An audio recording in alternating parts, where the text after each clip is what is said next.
अस्सलाम वालेकुम everyone, how are you all. I hope आप सब बिल्कुल ठीक ठाक होंगे। और लाहौर में आज फिर बहुत ही खूबसूरत बारिश हुई है। अच्छा, आज का जो टॉपिक है, जो मेरा कल का टॉपिक था वो भी सूफियाने लाहौर पे ही था। और आज का जो है वो मैं जो टॉपिक डिस्कस करने लगी हूँ यहाँ पे, वो हज़रत बहाउद्दीन ज़िक्रिया का ही है, जो कि मुल्तान में है। और उनका जो बहुत ही खूबसूरत सा रिकॉर्ड है, उसमें से ही ये खूबसूरत सा वाक़या है। चूँकि वो मुल्तान आ गए थे और उनका एक मुरीद था जिसे उन्होंने फैज़याब किया था। और उस मुरीद की आज मैं एक बात बताने लगी हूँ। उस मुरीद का कहना ये था, और उस मुरीद को मानने वालों का भी कहना ये था कि ये इनकी दुआ कभी भी रद्द नहीं हो सकती है। ज़ाहिर है अल्लाह के बंदे थे और उनसे ज़्यादा करीब कौन हो सकता था अल्लाह ताला के। तो उस दौरान जो था वो ये होता था कि उनके जो हुजरे में कोई भी आता था तो उसने एक गले में 100 रुपया डालना, और जब उसने 100 रुपया डालना अपना मसला बताना, तो उन मुरीद ने, उन बाबा जी ने कहना कि ठीक है, आपका मसला हल हो जाएगा।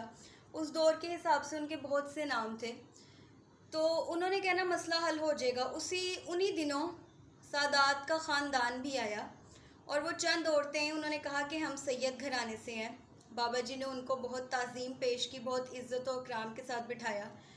उन्होंने उस दौर में 100 से 200 रुपये डाले, जो कि इस टाइम की अगर आप देखें तो अमाउंट हज़ारों में बनती है।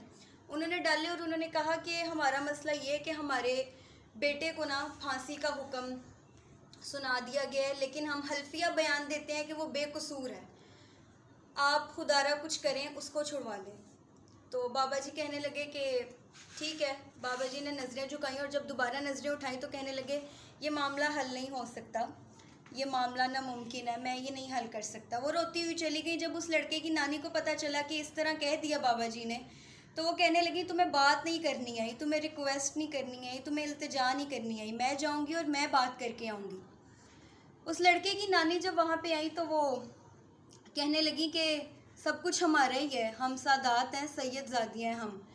चलो, आजकल दौर आपका चल रहा है, वक्त आपका चल रहा है, आपकी ज़्यादा पहुँच है वहाँ तक, वरना सब कुछ तो हमारे ही घराने से जाता है। ज़ाहिर सी बात है, हम आले रसूल हैं। तो बाबा जी फरमाने लगे बीबी, मैं बहुत इज़्ज़त, बहुत ताज़ीम पेश करूँ, मेरी जान सादात पे कुर्बान, लेकिन मसला ये है कि ये मसला हल नहीं हो सकता।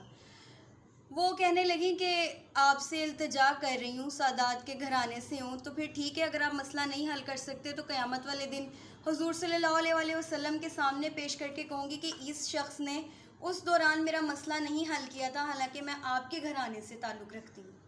तो आप कहने लगे ठीक है बीबी, तुम्हारा काम हो जाएगा, तुम जा सकती हो।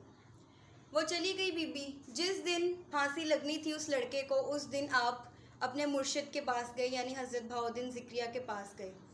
गढ़ का वहाँ पे था साइन बोर्ड जहाँ पे आप जाके रुके, और हज़रत बहाउद्दीन ज़िक्रिया ने आपसे कहा कि तुमने ऐसा क्यों किया। तो आप फरमाने लगे कुछ ना कुछ तो मुझे करना ही था, तो यही सही। जिस वक्त उस बच्चे को फांसी लगनी थी उसी वक्त इन बुज़ुर्ग की जान निकल गई। कफन दफन का इंतज़ाम हुआ, सब कुछ किया। तो कुछ लोगों ने पूछा हज़रत बहाउद्दीन ज़िक्रिया से कि ये क्या मामला था, उसको तो फांसी थी और वो नहीं छूट सकता था। तो आपने फरमाया कि चूँकि इस औरत ने कहा था क़यामत वाले दिन हुज़ूर सल्लल्लाहु अलैहि वसल्लम की बारगाह में पेश होगी, तो मेरा मुरीद डर गया और मेरे मुरीद ने अल्लाह से इल्तिजा की कि ऐ अल्लाह, उस दिन हज़रत इज़राइल अलैहिस्सलाम ने किसी की तो जान लेके जानी है ना, तो इस लड़के को छोड़ दिया जाए और मेरी जान ले ली जाए। इतने खूबसूरत और इतने पोलाइट, इतने ईमानदार और इतने जानिसार लोग होते थे वो। I will come with a next new video. तब तक के लिए थैंक्स एंड अल्लाह हाफ़िज़।